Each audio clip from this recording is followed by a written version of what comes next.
Do you condemn the jihad against Christians in South Sudan? No. We have to condemn every atrocity that happens to Muslims. But when they commit atrocities against Christians, they say they don't condemn it. All the Muslims who talk about Islamophobia in the UK, the Islamic response is to perform hijrah and leave the UK. But the Muslims throw their religion under the bus when it suits their geopolitical aspirations to create a cause that can rally Muslims in their hatred of the West and in their hatred of the Jews.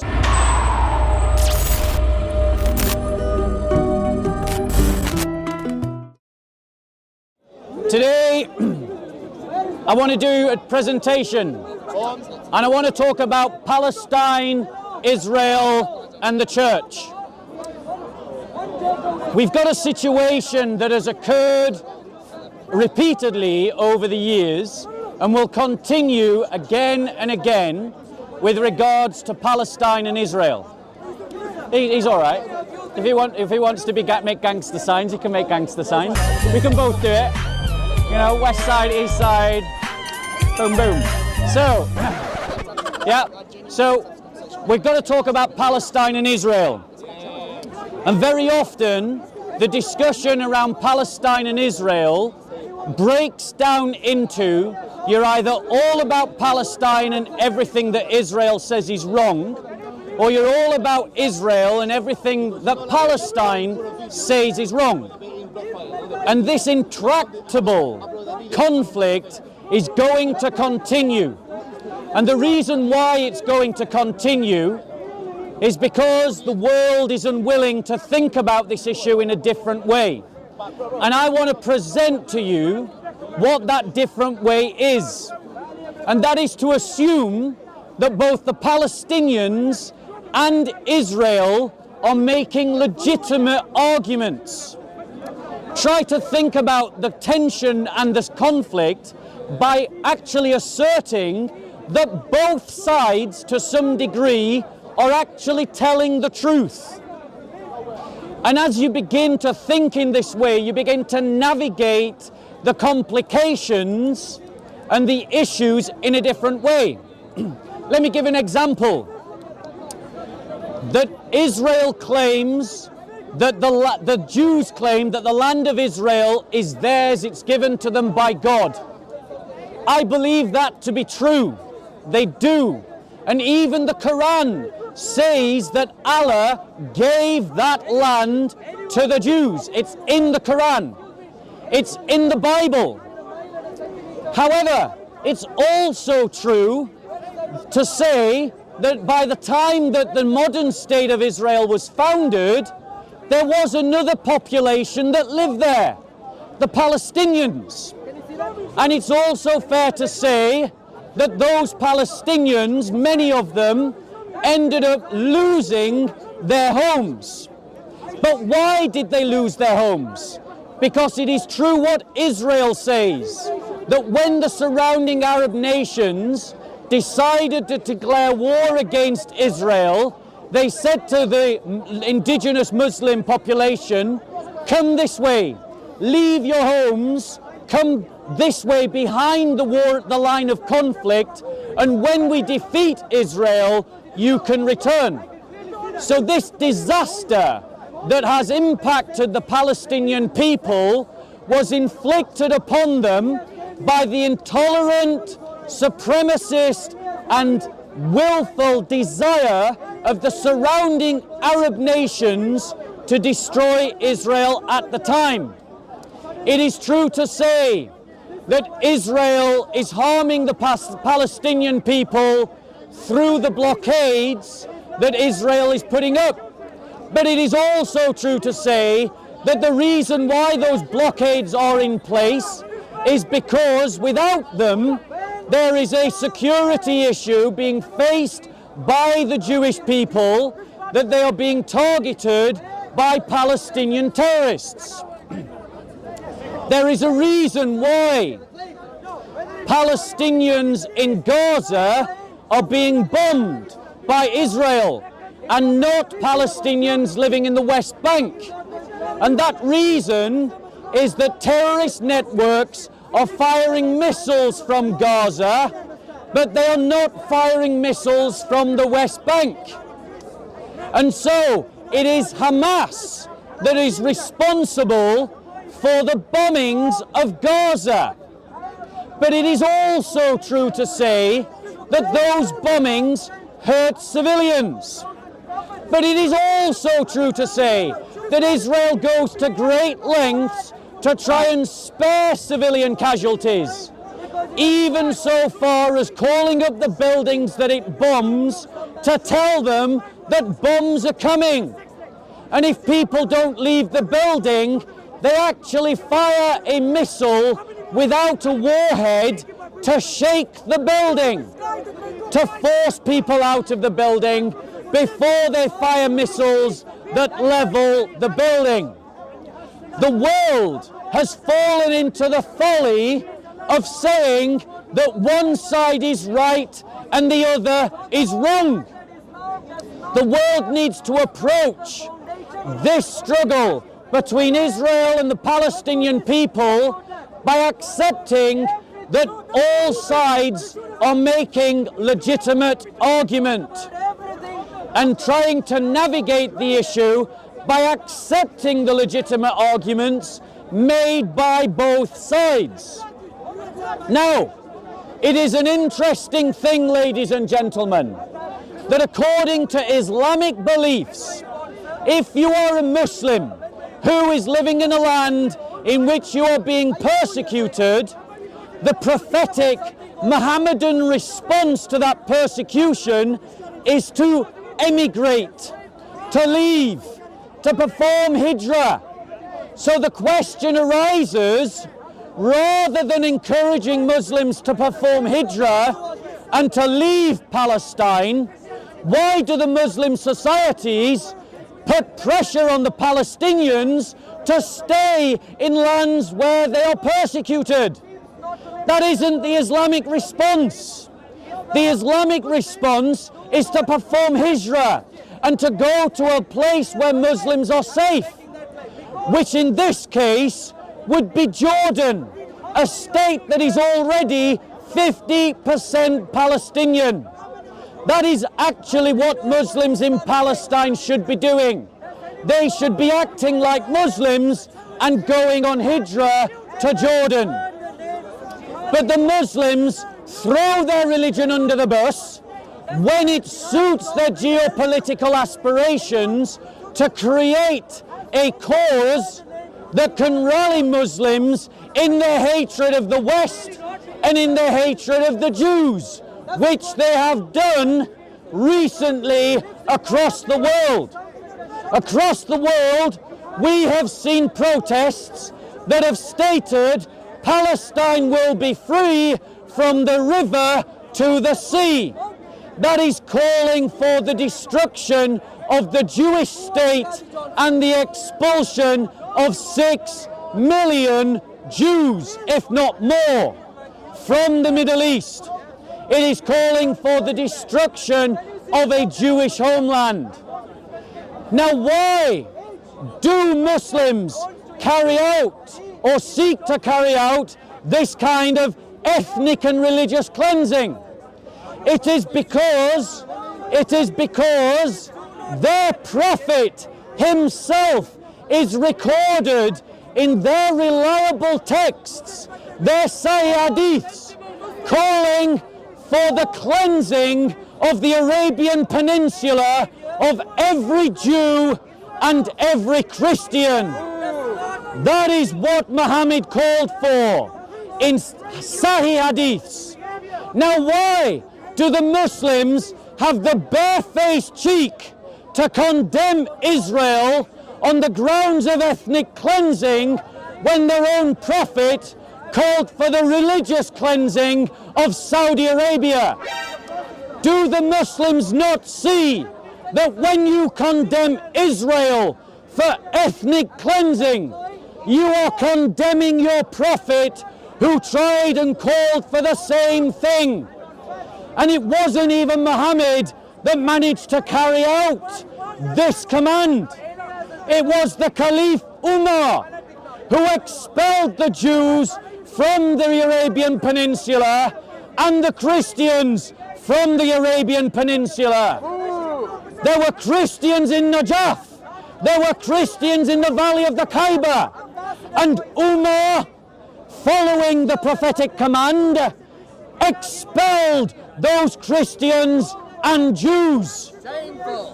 And Muslims who demand the freeing of Palestine from the river to the sea are imitating a prophet who carried out ethnic cleansing and his Sahaba.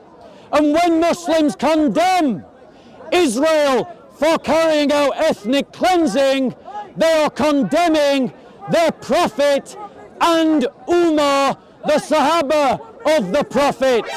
Their conscience is condemning something because their conscience is from God, but their religion is from tyrants of the 7th century. And they throw their own religion under the bus because the Islamic response is to perform hijrah if you are persecuted. So, if you feel persecuted, the Islamic response is to leave and go to a Muslim country. So all those Muslims in France who talk about Islamophobia, the Islamic response is to perform hijrah and leave France. All the Muslims who talk about Islamophobia in the UK, the Islamic response is to perform hijrah and leave the UK. Same for the Palestinian Muslims. But we Christians have no such concept, which means that Palestinian Christians should continue in Palestine and continue to resist the injustices of Israel as Christians. Das Volk! Das Volk! Das Volk! Das Volk! Das Volk! No! The cause of the Palestinian people will be better served when it is uncoupled from terrorist networks like Hamas and Hezbollah. If the Palestinians were to allow the Christians to lead their resistance against the injustice of Israel, the world will side with them. Has anyone got a bottle of water? I'm suffering from hay fever. It's getting on my throat. So Christians, we must stand with our own brothers and sisters. We must stand with our own brothers and sisters, both inside Israel and inside Palestine. Muslims in Sharia law believe in an apartheid system where Jews and Christians would be made second-class citizens in an Islamic state. They would be refused high office in an Islamic state. They would not be allowed to join the Islamic military. They would not be allowed to convert Muslims to Christianity. They would not be allowed to marry Muslim women. They would not be allowed to repair their churches without express permission from the Caliph. They would be payable to a tax that could be as high as 50%, called the jizya. Islam would enshrine an apartheid system of laws upon Jews and Christians. So when Muslims condemn Israel for its apartheid laws against Arabs and against Palestinians in the Middle East, they are in fact condemning their own religion. Why? Because their conscience is from God, but their religion comes from 7th century tyrants. Christians, when the discussion about Palestine and Israel emerges, these are the things that we need to be saying. We need to be standing with persecuted Christians. We need to be standing with persecuted Christians, whether they are in Palestine or in Israel. We need to be standing with persecuted Christians against Hamas, against the PLO, and against Israel.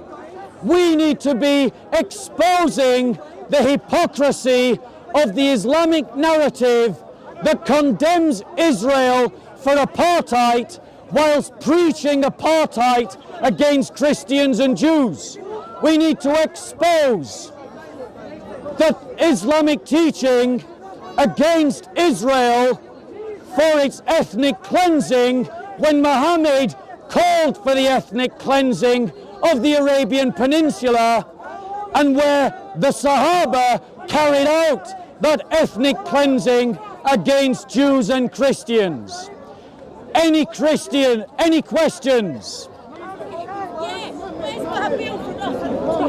Yeah, I owe you money.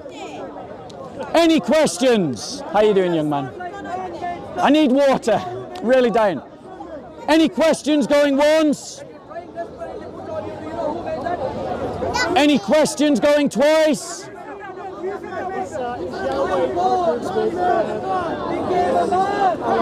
What? Sorry, we're talking about Palestine and Israel. Any questions on the topic? Sorry? The question is, when will the next war take place? The reality is, we are going to see wars again and again between Palestine and Israel, because the world,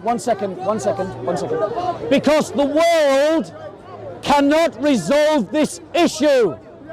Why should the world compromise with terrorists?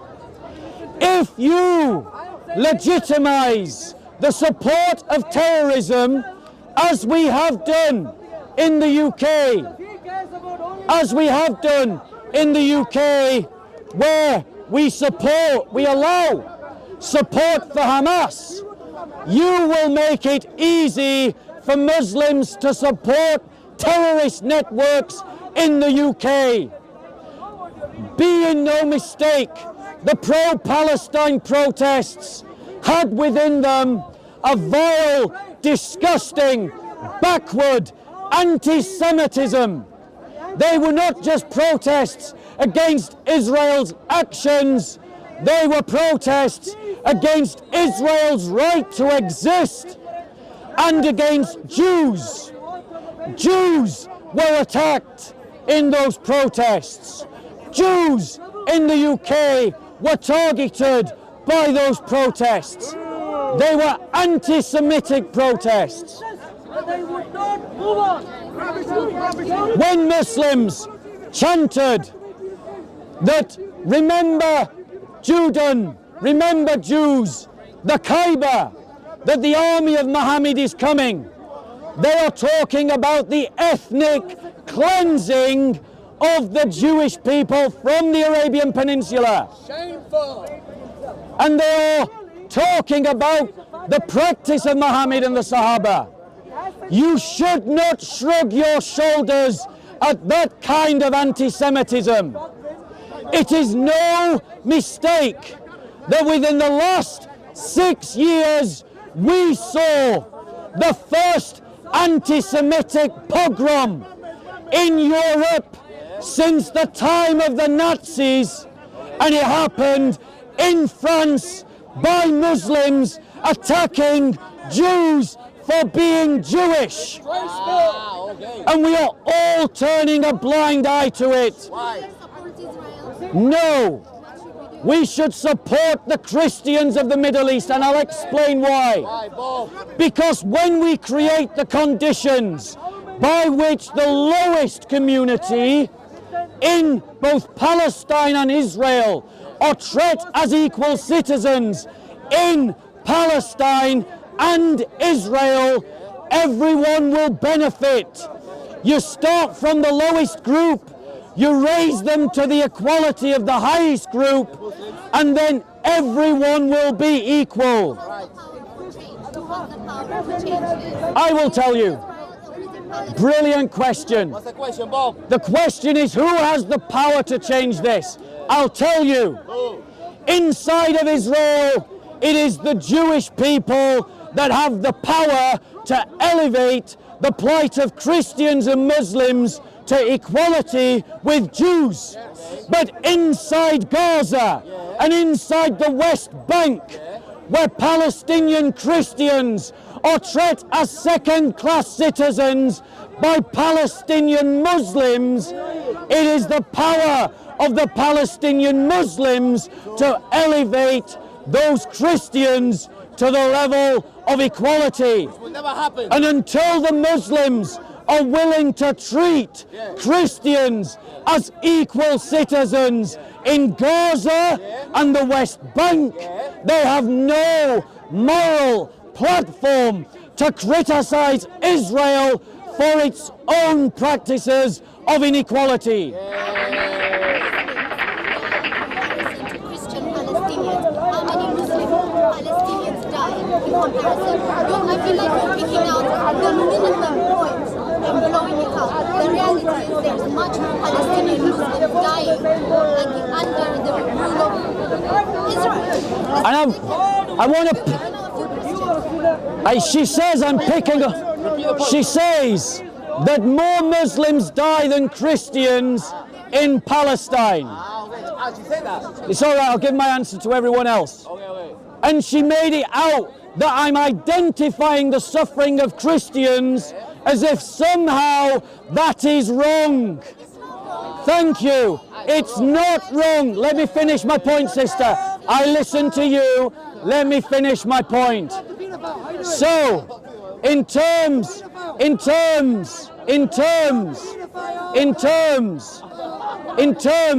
of what we are talking about, the Muslim has made the argument that talking about the suffering of Christians, why are you pushing people?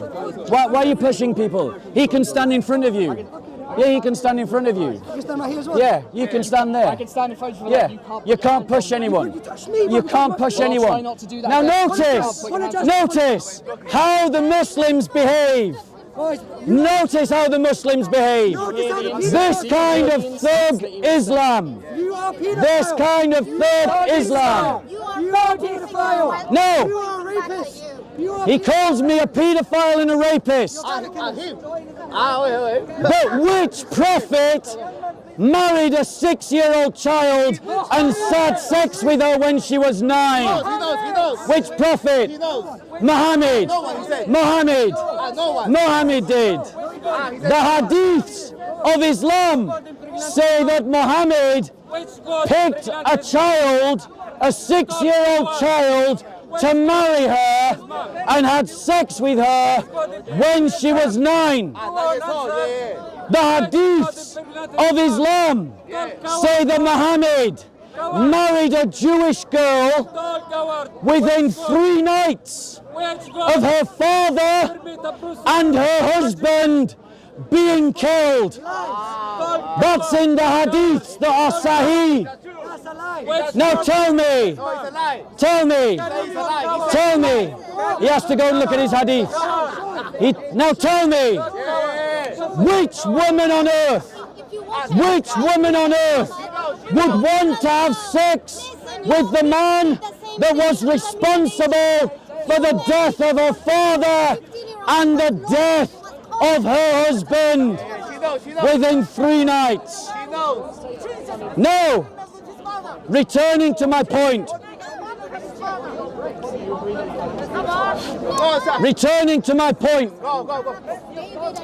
Because the sister has asked a question, but she's lost interest in the answer. But Christians, we should not be kowtowed into thinking that we cannot speak up for our brothers and sisters. Any voice that tells us that we should not talk about our brothers and sisters should be brought out and demonstrated as the hypocrites they are.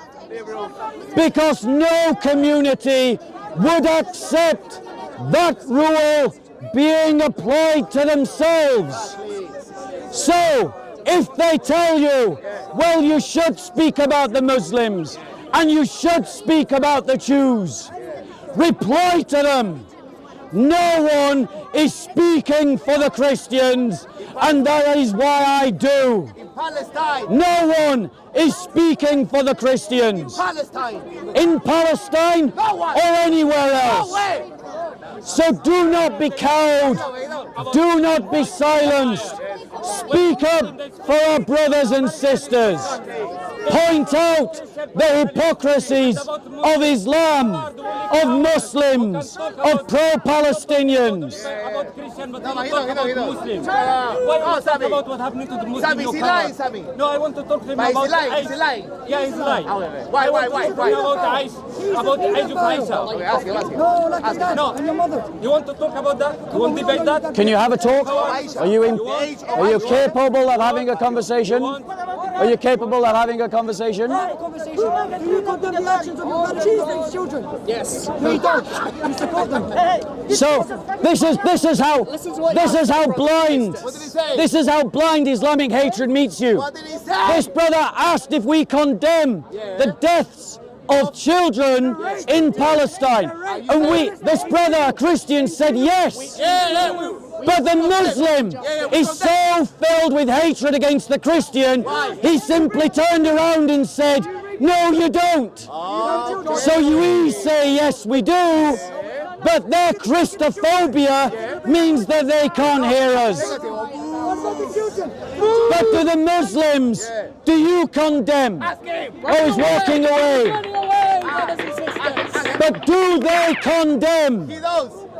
Do the Muslims condemn the jihad against Christians in Nigeria? You condemn that? Do you condemn that? Yes. Do you condemn? Do you condemn? Listen. Do you condemn? Do you condemn? Listen. Do you condemn the jihad against Christians in South Sudan? Answer. No. Okay. No. No, he said. You don't condemn the jihad against Christians. He said no. No, he said no. So, according to the Muslim, we have to condemn every atrocity that happens to Muslims. We do, by the way. But when they commit atrocities against Christians, they say they don't condemn it.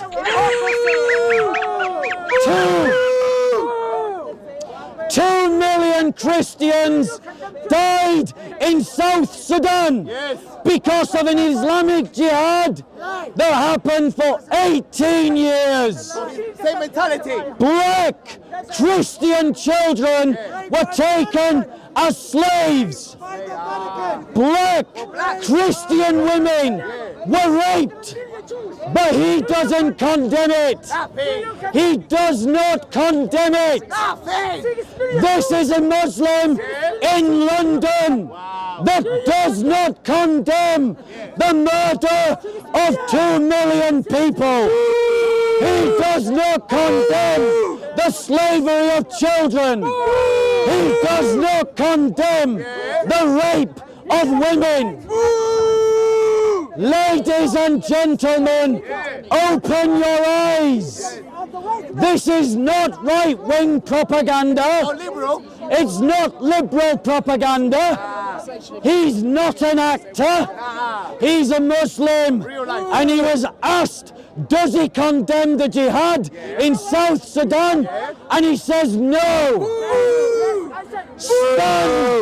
Stand up to these jihadis. Stand up to these Salafists.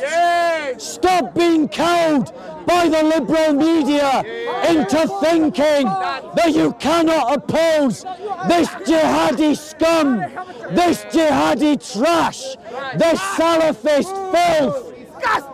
You must oppose them. You must stand up to them. Do not be afraid of the jihadis. Do you condemn the jihad in South Sudan? Do you condemn the Bible? Answer the question. Do you condemn the Bible?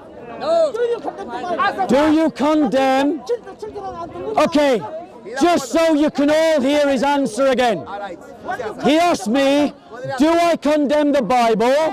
We're going to do a question for a question, sir. That's it. I'm going to. Do I condemn the Bible? The answer is no, I do not. Now, 1 second. Why? 1 second. Now, 1 second. Do you condemn the jihad in South Sudan? No. Did you all hear that? Slavery, rape, and 2 million deaths. And he won't condemn it. He won't condemn it. Wake up, Europe. These people are living amongst you. Wake up, Europe. These people are amongst you. Stand against them. Organize, train, unite, mobilize, and resist. Das Volt! Das Volt! Das Volt! If you will not stand against them, then they will take land, territory. If you do not stand against them, they will support the jihads in South Sudan. And if they will support the jihad in South Sudan, why will they not support a jihad in the UK, or France, or Germany, or Spain, or Scandinavia? He stood here and said he supports the killing of 2 million Christians in South Sudan. He said he supports the enslavement of black children in South Sudan. All of you black Muslims, are you listening to who the real slavers are? He said he supports the raping of Christian black women in South Sudan. And why are you all afraid? Because the liberal media has convinced you that it is wrong to stand up to these jihadis. You must stand up to them. Christians, find your courage. Find your spine. Organize, train, mobilize, resist. Das Volt! Das Volt! Das Volt! Christians, if you do not stand up to people like him, he will support jihadis in South Sudan. And how long will it be before he supports a jihad in the UK? Why is it okay to support a jihad in Palestine, but wrong to support jihad in London? This is what the liberal progressives say. They say it's okay to support a jihad in Palestine. How long will it be before those same jihadis are organising a jihad in London? What did Muhammad do wrong, though? You should be ashamed of your government. What did Muhammad They do wrong? raped Iraqi men and women. British Killed the Iraqi He's the Christians. best example to mankind. What did he do wrong? Your government is supporting to kill and rape Iraqi Christians. So, What did he not do right? the brother asked, what did Muhammad do wrong?